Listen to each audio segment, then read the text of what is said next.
Once we have our collection of open photos in the format we want them, we may want to export them all and do what's called a batch export rather than doing one at a time. So I'm going to show you how to do that now. We simply go up to Save Photo and we select the batch export tool, the shortcut of which is Command B. Here we are, and we get this window up. It's going to ask us a few questions. So first of all is the format we want to do it. In the case of photos, usually it's JPEG. Whether we want to actually batch rename them, so we can use, as it says here, a prefix, and then they'll be followed by numbers 1, 2, 3, 4, 5, 6.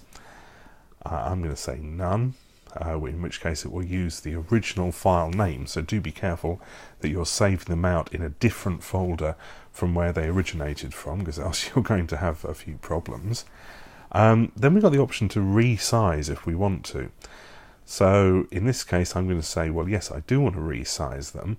I want to fit them within the window. That is to say, I don't want any cropping whatsoever, but the maximum dimensions of them, because obviously they're all different orientations, they're different aspect ratios, I don't want them to exceed 1000 by 1000 pixels. So depending on whichever is the longer of the two sides, I don't want it to be, I want that to be 1000 and the other one to be a lower number, whatever it does to maintain the correct size.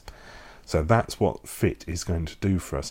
If we select crop, then it's actually going to crop the photo and we'll end up with something that is, in every case, 1000 by 1000 based upon the settings we've just put in here. The downside of that is it's going to try and crop the image in whatever orientation in order to give you that 1000 by 1000 square shape. So let's leave it back at fit. Now, quality here, 90% is not going to give you any really perceivable visual loss, but if it's going on a website or something like that, we may want to go down to 70 or maybe 65. Then we have the option to apply adjustments. So quite conveniently we can do an auto adjustment, and auto is pretty good in most cases. Or we can select the current adjustments and apply them to every single photo that we're going to output. Now, metadata, we can preserve the EXIF, or we may want to, for whatever reason, hide the EXIF information. And location data is the other option. We can use a watermark, and in fact in one of the other videos I go through how you use watermarks, so you have that option as well.